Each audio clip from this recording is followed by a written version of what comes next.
versículos 1 e 2. E nós queremos então continuar nessa reflexão, nesse estudo, fazendo a leitura da carta de Paulo aos Efésios, no capítulo 1, nós vamos ler do versículo 3 até o versículo 14. Diz assim a palavra do Senhor: Bendito seja o Deus e Pai de nosso Senhor Jesus Cristo, que nos abençoou com todas as bênçãos espirituais nas regiões celestiais em Cristo. Antes da fundação do mundo, Deus nos escolheu nele para sermos santos e irrepreensíveis diante dele em amor, nos predestinou para ele, para sermos adotados como seus filhos, por meio de Jesus Cristo, segundo o propósito de sua vontade, para louvor da glória da sua graça, que ele nos concedeu gratuitamente no amado. Nele temos a redenção pelo seu sangue, a remissão dos pecados, segundo a riqueza da sua graça, que Deus derramou abundantemente sobre nós, em toda a sabedoria e entendimento.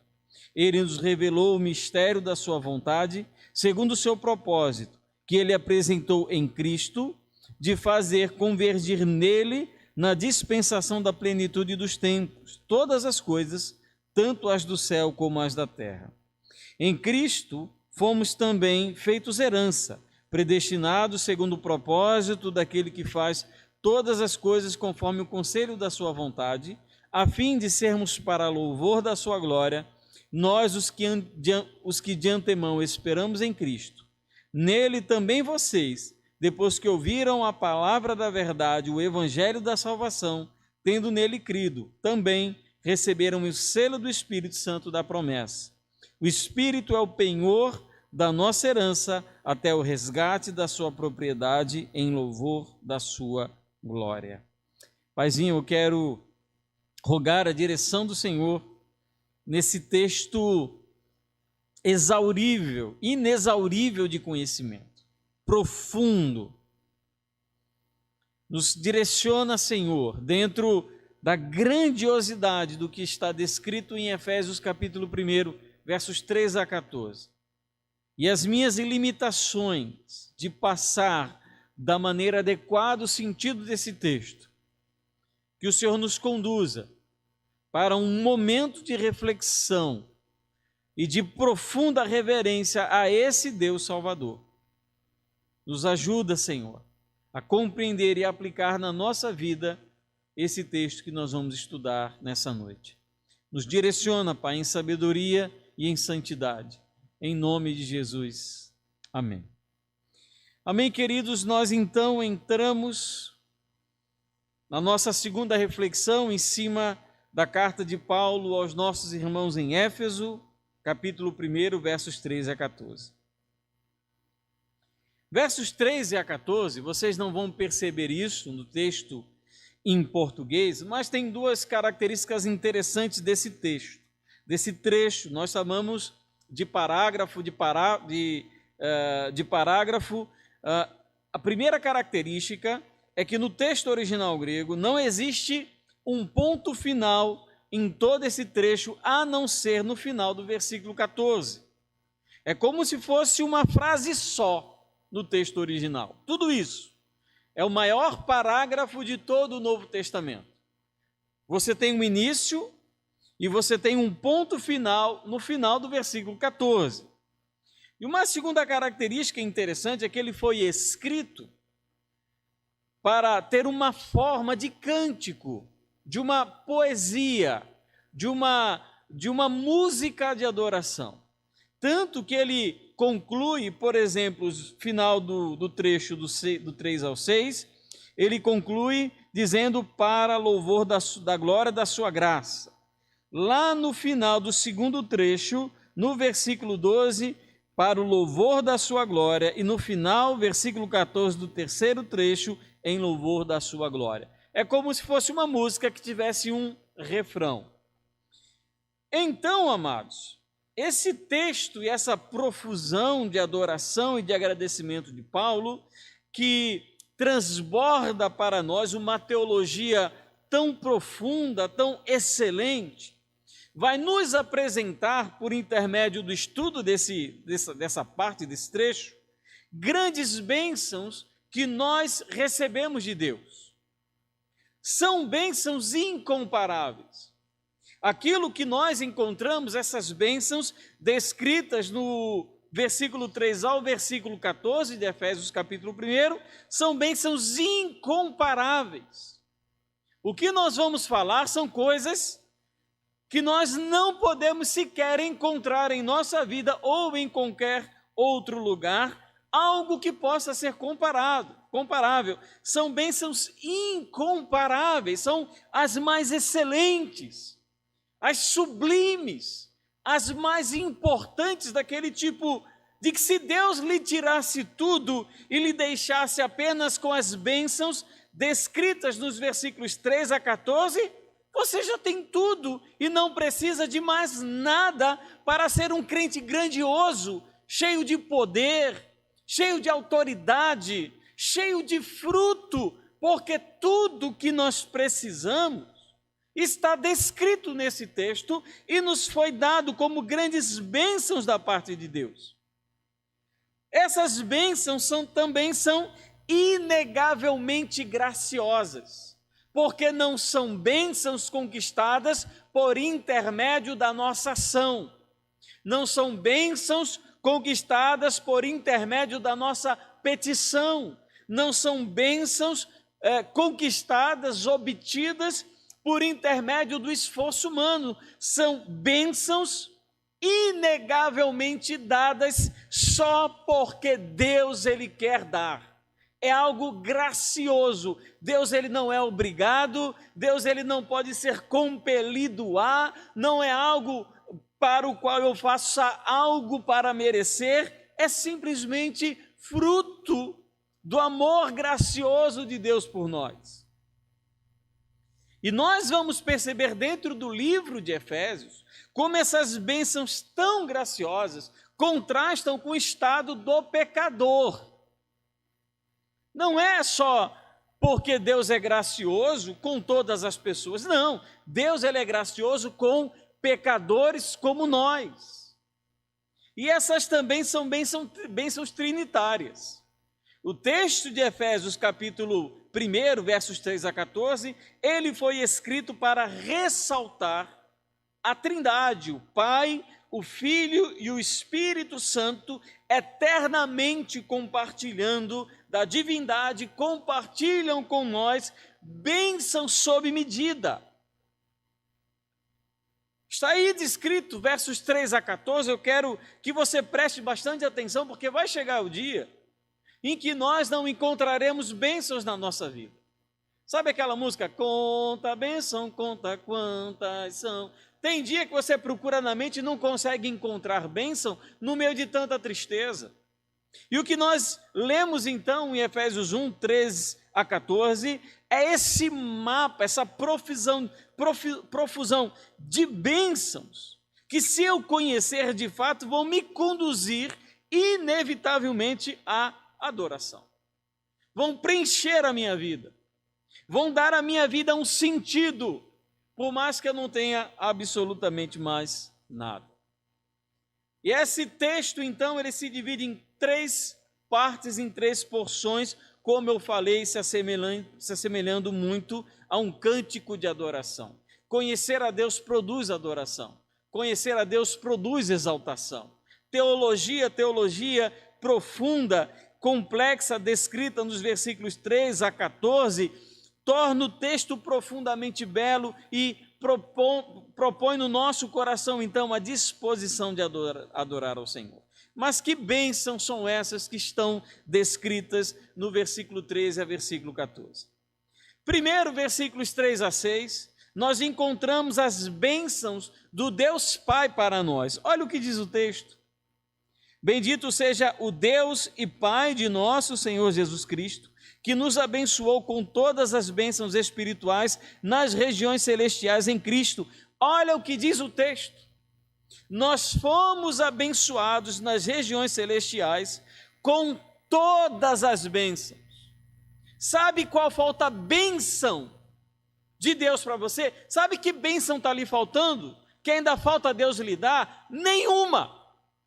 Nós fomos abençoados por Deus Pai com todas as bênçãos que existiam nas regiões celestiais. Todas elas nos foram dadas. Deus não deixou, não relegou, não segurou para si absolutamente nenhuma bênção. Nada, tudo foi dado. Todas as bênçãos da região celestial, por causa da posição que nós temos em Cristo, nós somos abençoados por causa dele, porque estamos nele, e fora dele não há absolutamente nada de bênção.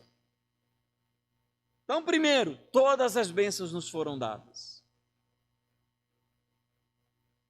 Qual foram essas bênçãos? Primeiro, bênção do Deus Pai, está enfocando a eternidade. Olha só o que diz a primeira bênção. Versículo 4. Antes da fundação do mundo, Deus nos escolheu nele para sermos santos e irrepreensíveis diante dele. Olha que coisa especial. Primeira bênção nas regiões celestiais que nós recebemos do Deus Pai é a bênção da eleição. Ele nos escolheu antes da fundação do mundo. Lembra que diz a palavra, não foste vós que me escolhestes, mas eu vos escolhi. Nós fomos em Cristo escolhidos antes sequer de haver qualquer mundo. Então, essa bênção da eleição, da escolha, a maneira como Deus nos escolheu, ela olha para o passado eterno. Antes que Anderson existisse, antes que o planeta aonde Anderson mora existisse, antes que o universo existisse, antes que existisse pecado, antes que existisse a necessidade de um Salvador, Deus, ele já tinha me escolhido. Perceba o grande privilégio, porque se eu falo em eleição, se eu falo em escolha, eu não estou dizendo que todos são eleitos, eu estou dizendo que Deus simplesmente escolheu aqueles a quem ele queria. E quando isso foi feito? Quando nem sequer mundo havia, quando haviam apenas o Pai, o Filho e o Espírito Santo. Foi naquele momento que Deus me escolheu. Existe uma explicação científica para isso? Não existe. A Bíblia se aprofunda no tema por que Deus me escolheu? Não. Mas está aqui, está descrito, está narrado, de que por alguma razão, e essa razão não se sustenta na minha pessoa, porque eu sou um pecador desprezível, como qualquer outro pecador desse planeta. E ele diz, olha só como ele fala, nos escolheu nele antes da fundação do mundo, com o propósito de sermos santos e irrepreensíveis. Nós não fomos escolhidos porque somos santos e irrepreensíveis. Nós fomos escolhidos para sermos santos e irrepreensíveis. Eu só sou santo hoje porque Deus ele fez uma opção por mim na eternidade. Primeira bênção, a bênção da eleição. Você foi escolhido. Veja que privilégio, que honra. Num mundo onde todos absolutamente são pecadores rebeldes, que se voltam contra Deus, Deus, por alguma razão que nos foge à compreensão e ao conhecimento limitado que temos, ele me escolheu. Segunda bênção, a bênção da predestinação, continuando aí, versículo 5.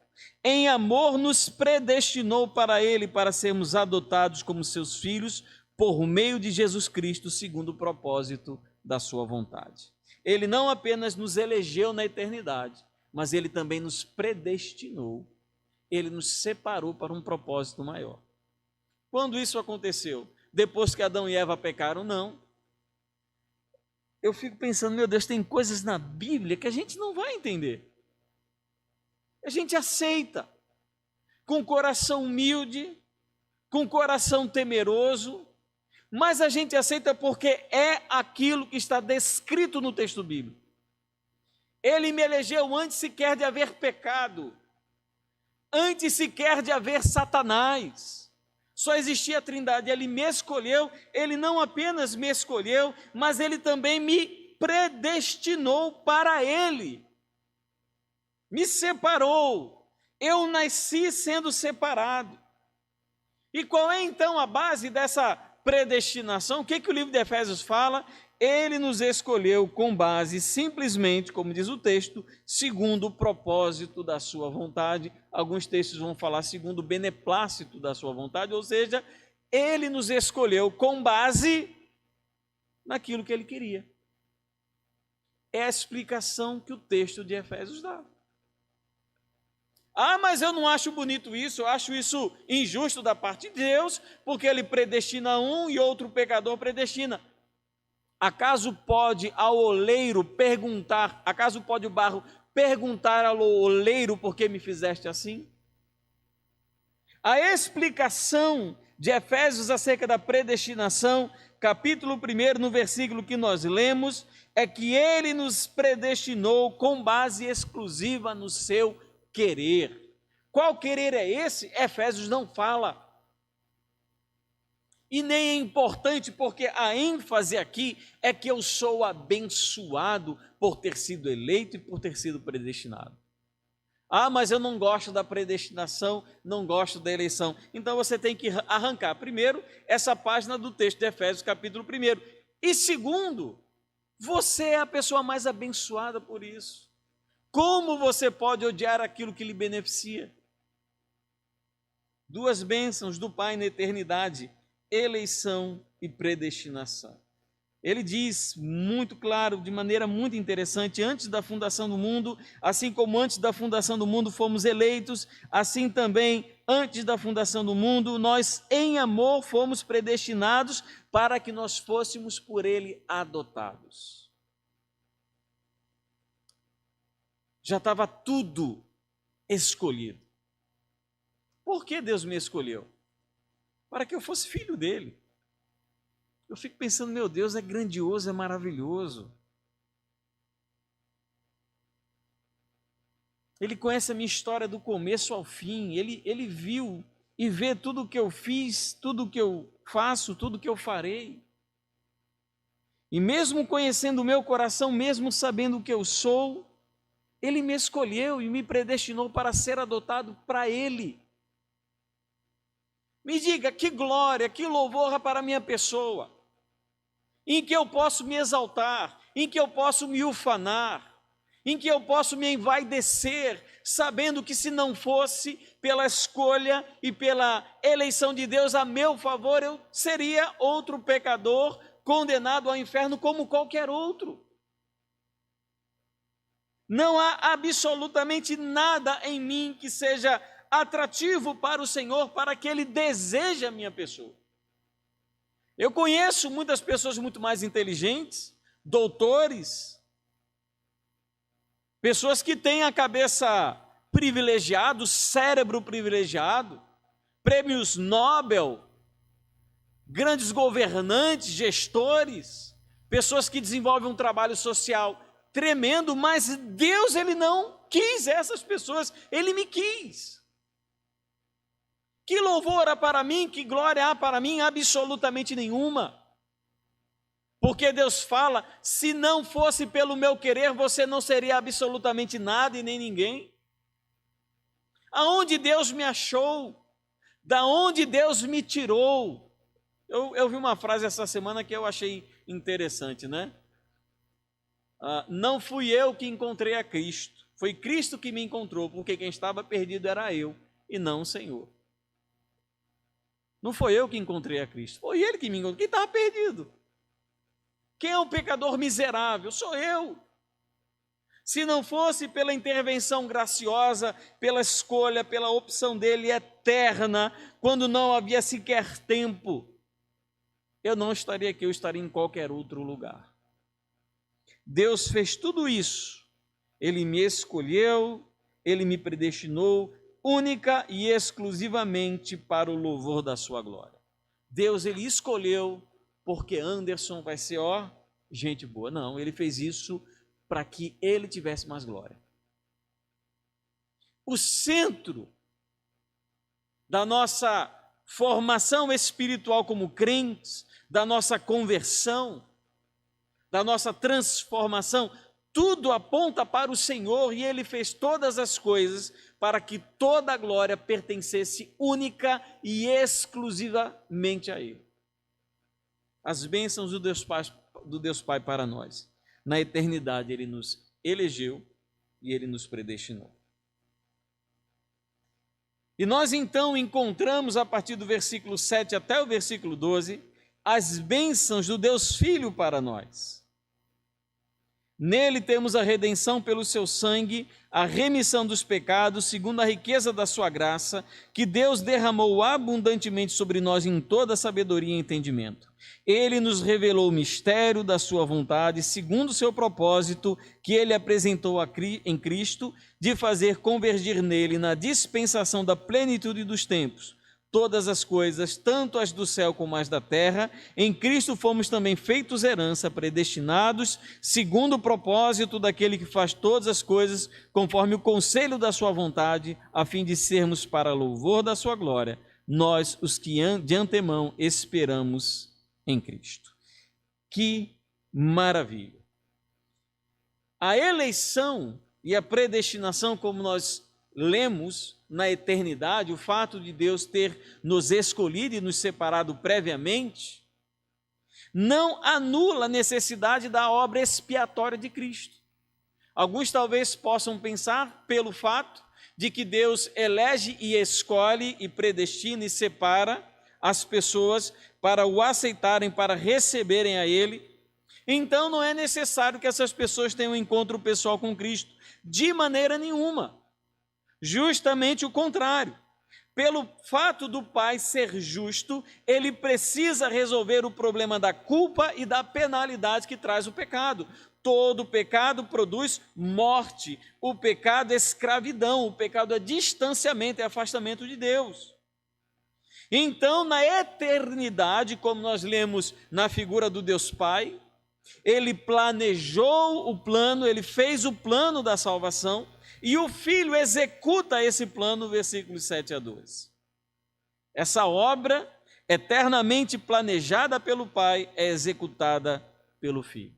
E nós aqui temos mais duas bênçãos. Primeiro, a bênção da redenção. O texto de Efésios 7 a 12 diz que nós fomos redimidos através do sangue de Jesus, segundo a riqueza da sua graça. Novamente, não é por intermédio da ação humana, é simplesmente porque Deus, Ele é gracioso. Essa palavra redenção significa aquela pessoa que paga o preço pela libertação de um escravo. O escravo, ele não consegue conquistar a sua própria alforria. Alguém precisa pagar o preço da sua liberdade. Então, em Cristo, Ele colocou-se em nosso lugar, assumiu a nossa dívida, levou sobre si a nossa culpa, e ao derramar o seu sangue, Ele então nos propicia a redenção e a libertação dos nossos pecados. Primeira bênção, a bênção da redenção. Todos nós em Cristo fomos redimidos, as nossas culpas, aquilo que nós fizemos contra Deus, os nossos pecados, as nossas iniquidades, as nossas injustiças, a nossa vida pecaminosa, o nosso envolvimento com os nossos prazeres, com a nossa luxúria, a nossa escravidão ao diabo, a nossa afronta a Deus, a nossa vida de distanciamento do Pai, tudo isso ganhou na obra expiatória de Cristo a sua solução. Em Cristo nós fomos redimidos pelo Pai. Mas não só isso. Segunda bênção do Deus Filho para nós é a bênção da propriedade. Porque nós fomos redimidos, nós fomos soltos do nosso cativeiro espiritual, da escravidão do pecado, mas nós agora passamos a pertencer a outro Senhor. Nós somos herança de Deus. Nós pertencemos a Ele. Como diz aqui, versículo 8, que Deus derramou abundante sobre nós em toda sabedoria e entendimento. Ele nos revelou o mistério da sua vontade, segundo o seu propósito, que ele apresentou em Cristo de fazer convergir nele, na dispensação da plenitude dos tempos, todas as coisas, tanto no céu quanto na terra. Tudo, absolutamente tudo, converge, conduz e aponta para o Senhor Jesus. Inclusive, nós fazemos parte dessa herança. Nós pertencemos a Ele. Uma outra maneira de entender esse texto também é dizer que nós fomos tornados por Deus herdeiros de Jesus. Então nós também receberemos as bênçãos dele. Esse mistério ao qual o autor de Efésios fala é a salvação tanto dos judeus quanto dos gentios, comprados todos pelo mesmo Senhor, tendo Cristo como centro de todas as coisas. E ele então nos predestina, versículo 11, segundo o propósito daquele que faz todas as coisas conforme o conselho da sua vontade. Novamente, nós entendemos e compreendemos a partir da descrição de Paulo nesse texto, de que a predestinação se fundamenta no propósito da vontade de Deus, o que Deus queria fazer. Tudo isso, novamente, diz o final, versículo 12, foi feito para louvor da glória do Filho. Nós temos o louvor da glória do Pai, louvor da glória do Filho, e por fim nós temos as bênçãos do Deus Espírito Santo para nós. Aqueles eleitos, predestinados, ouviram o Evangelho e creram. E creram em Cristo por intermédio do Evangelho da salvação. Foi necessário acreditar. Não adianta você ser eleito, predestinado e não crer. O crer, o acreditar, o ouvir o Evangelho faz parte do processo da salvação. Então, o Pai planejou, o Filho executou e o Espírito, ele aplica na vida dos crentes essa obra expiatória, esse plano maravilhoso do Pai fazer convergir todas as coisas para o seu Filho. E nós aqui igualmente temos duas bênçãos. Aqueles que foram salvos por intermédio de Jesus, eles recebem o selo do Espírito Santo. Então o Espírito Santo nos sela. E esse selo ele significa, primeiro, posse. A presença do Espírito Santo na vida do crente garante que ele pertença exclusivamente a Deus. Nós pertencemos a Ele. Por isso que a Bíblia diz que o Espírito em nós tem ciúmes, porque nós somos para Ele um povo de propriedade exclusiva. É o Espírito Santo que denota, que demonstra essa posse. Mas não apenas a posse, ele indica também segurança. A presença do Espírito Santo no meu coração me dá garantia de que o Senhor há de cumprir por intermédio da minha vida todo o seu projeto, tudo aquilo que Ele planejou e há de garantir para mim a salvação eterna. Ninguém pode tirar, tomar aquilo que me foi dado. Isso é seguro. E também o selo indica autenticidade. Só tem o Espírito Santo quem é salvo por Jesus. Quem não tem o Espírito não é salvo. Mas o fato de o crente ter o Espírito Santo indica que, de fato, aquela pessoa foi salva pelo Senhor Jesus. É o selo do Espírito Santo. Nós recebemos esse selo. E também recebemos o Espírito como penhor. O penhor, uma segunda bênção, significa a garantia do cumprimento da promessa. Nós recebemos o Espírito como uma espécie de pagamento e garantia de que a obra ela será concluída. Vocês lembram que a Bíblia fala, aquele que começou a boa obra em vós, há de concluí-la até o dia de Cristo. O que garante a conclusão, a continuidade dessa obra, justamente é a presença do Espírito. E o penhor, ele também é um termo de compromisso de Deus com o salvo. Eu tenho um compromisso com você. É como se fosse um anel de noivado.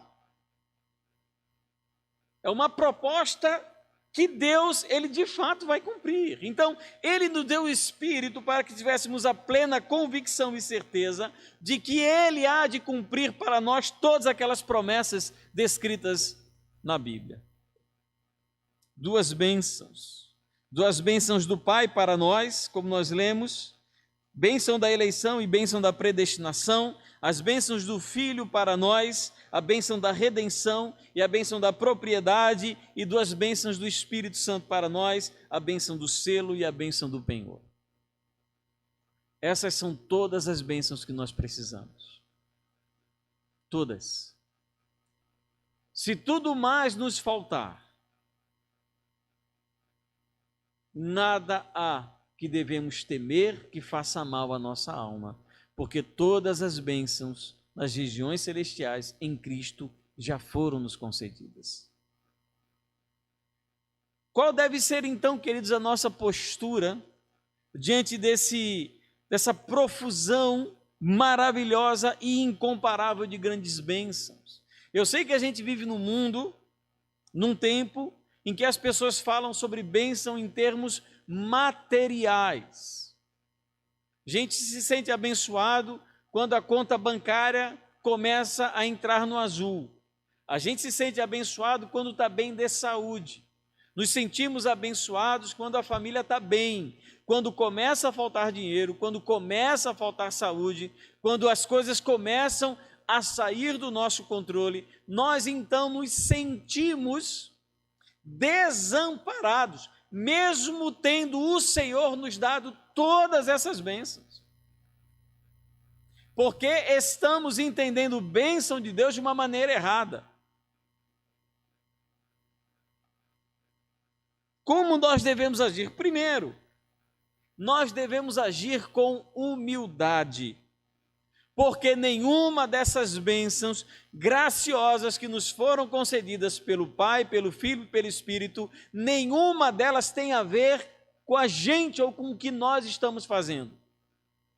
Elas foram dadas simplesmente pela vontade graciosa e pelo amor bondoso do Pai, do Filho e do Espírito Santo.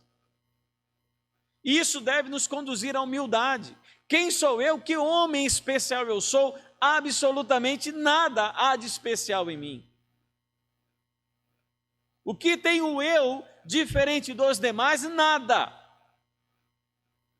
O que eu estou fazendo de tão especial? Nada. Não é o que eu faço, não é o que eu sou, mas é o Senhor. A Ele seja o louvor, a honra e a glória.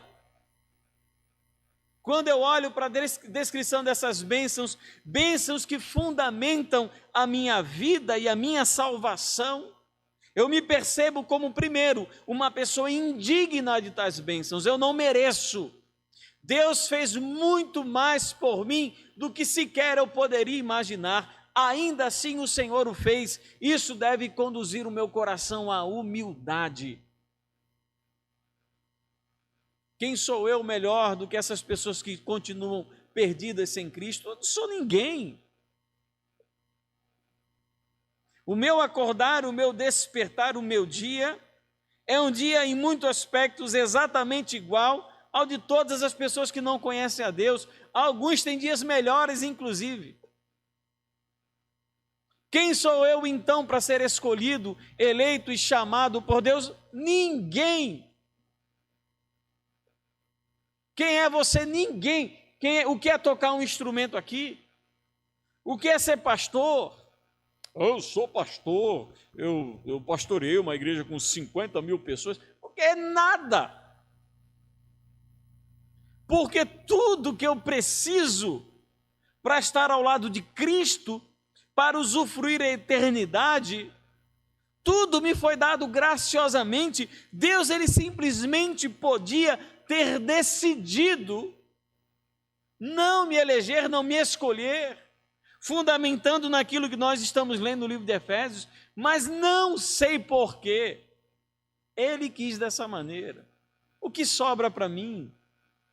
Nada. Que razão tenho eu para me orgulhar? Nenhuma. Que razão tenho eu para me sentir o ouro mais puro, o ouro mais puro de Ofir? Nenhuma. Porque tudo vem dele. Todas as migalhas que caem, caem para cachorros, para cachorrinhos. E na fila do pão, como se usa essa expressão, eu sou um cachorrinho. Eu não sou rei, não sou senhor, não sou digno, sou imerecedor. Então, conhecer essas bênçãos dadas por Deus, única e exclusivamente pela manifestação da sua vontade graciosa, deve me conduzir à humildade. Eu já vi crente orando exigindo coisas para Deus. Eu já vi crente orando, citando a Bíblia para Deus como se Deus não soubesse. Pai, porque o Senhor prometeu, está escrito aqui, é compromisso, então... Se tem uma pessoa que não conhece a Bíblia, sou eu. Deus, ele conhece ela toda. E nós, então, amados, devemos nos colocar diante do Senhor como pessoas humildes que devemos ser. A gente faz questão, briga por tanta coisa, nos achamos tão melhores que os outros. Basta a pessoa terminar o 2º grau completo que acha o Stephen Hawking de Natal. Comprou um Corcel antigo, já se acha, olha, um carro clássico. Fez uma viagem de avião até o Rio de Janeiro, já se sente classe média alta. Nós não somos nada. Nós somos aquele barro que tinha tudo para ir para o lixo. Nós somos aquela madeira que tinha tudo para ir para o fogo. Mas o Senhor, de alguma maneira, ele viu alguma coisa, olhando para si mesmo, não foi para mim, olhando para si mesmo.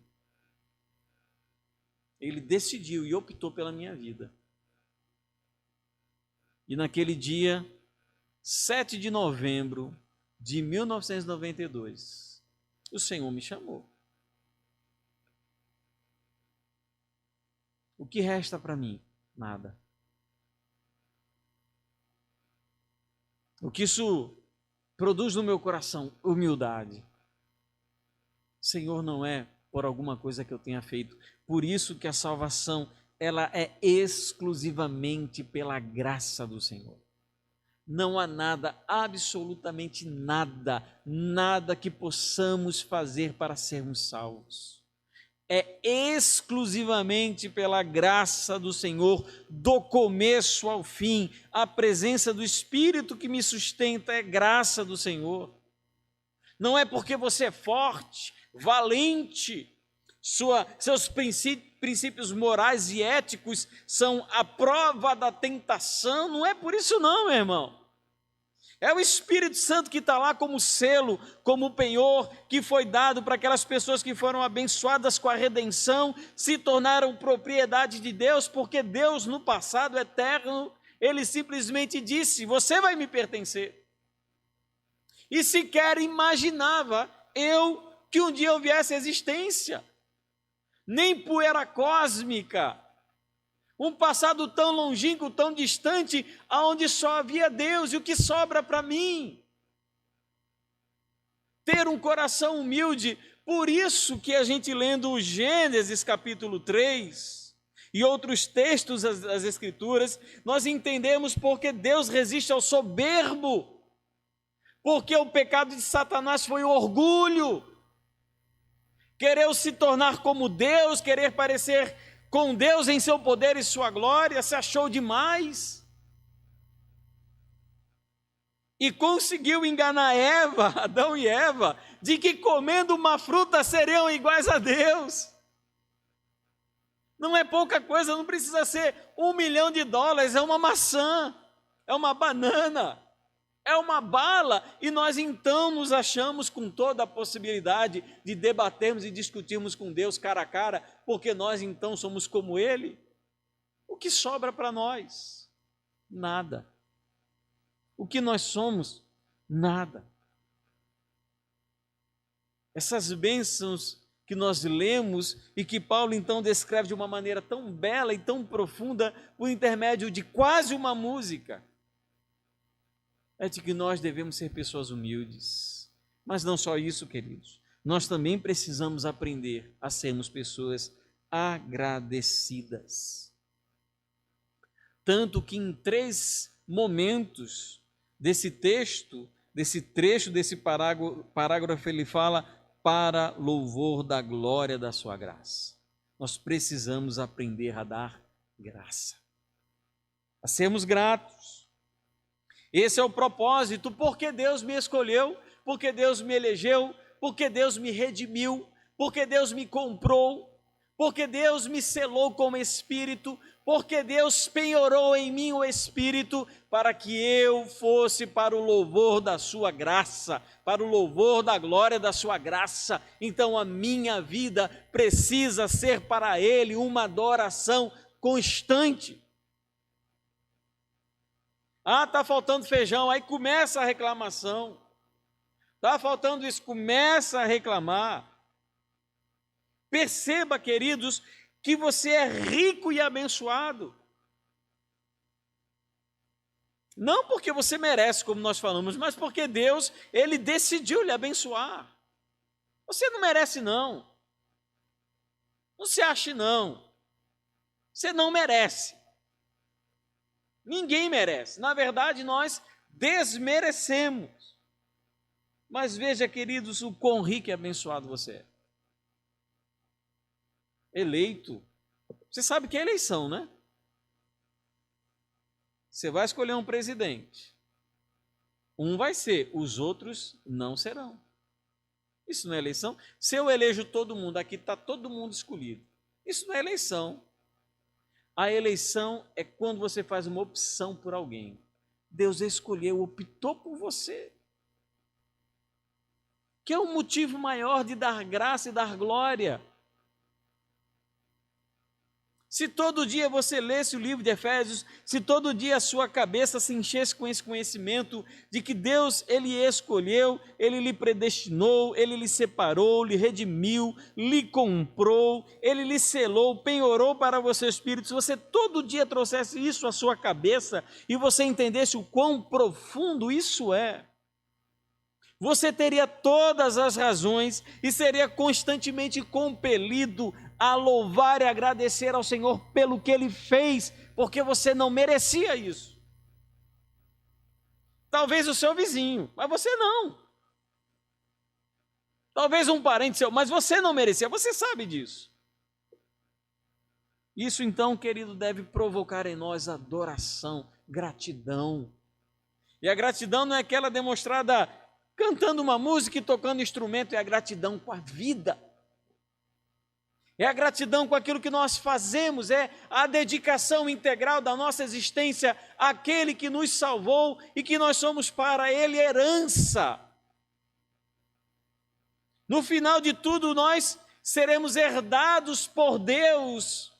Por isso, nós fomos predestinados, eleitos para sermos santos e irrepreensíveis, porque Deus, Ele merece um presente santo e irrepreensível. Seja grato. Quando começar a faltar coisa na sua casa, na sua vida, comece a lembrar o que Deus deu para você. Não vai aparecer na sua despensa, não vai aparecer na sua conta bancária. Você não consegue colocar gasolina no peão do Espírito. Você não consegue fazer transferência com a predestinação. Mas você pode agradecer por essas coisas, porque elas são reais na vida do crente de verdade.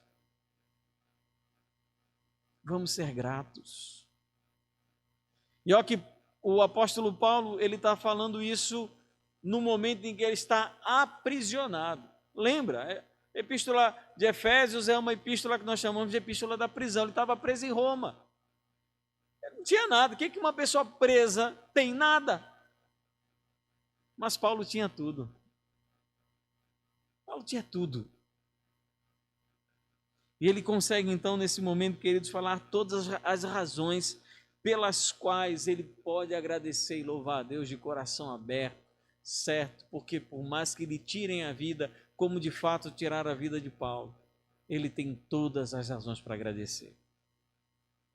Porque tudo foi feito pela graça do nosso amado Senhor. Pai, Filho e Espírito Santo eternamente se uniram para nos abençoar. Que privilégio, amados. Que bênção nós recebemos. Bênção tão preciosas que deve nos conduzir à humildade, como diz o próprio texto, ao louvor da glória da sua graça. A gente às vezes fala tanto da glória do Senhor. Fala tanto, né? Tem músicas. Eu vejo a glória do Senhor hoje aqui. Eu confesso que eu nunca vi, viu? Eu canto, mas aquela glória que a gente vê descrita no Antigo Testamento, eu nunca vi cantando essa música. Mas onde eu vejo a glória da graça de Deus? Na vida dos salvos. Aqueles que foram escolhidos, que foram eleitos, predestinados, redimidos, comprados, selados, receberam um penhor precioso. Nós vemos a glória do Senhor na vida da igreja, dos crentes se reunindo e buscando ao Senhor e agradecendo por esse presente que eles receberam. Por isso nós encontramos igrejas em todos os lugares. São pessoas se reunindo, pessoas escolhidas, separadas por Deus, salvas por Jesus, que entendem o valor dessas bênçãos e se debruçam, se colocam, se ajoelham debaixo de árvores, dentro de cavernas, escondidos, com medo, mas se reúnem para louvar esse Deus gracioso, porque o coração está cheio de alegria. E às vezes passando perseguição, passando dificuldade, passando pela provação. Mas, meu Deus, eu vou reclamar do quê? Eu sou tão enriquecido pelo Senhor, com toda sorte de bênção espiritual nas regiões celestiais em Cristo Jesus. Todas as bênçãos. Falta mais nada. Que, queridos, sejamos conduzidos por Ele a uma vida de humildade. Falta humildade no povo de Deus. E uma sincera e verdadeira adoração. Sincera e verdadeira gratidão a Deus. Vamos orar.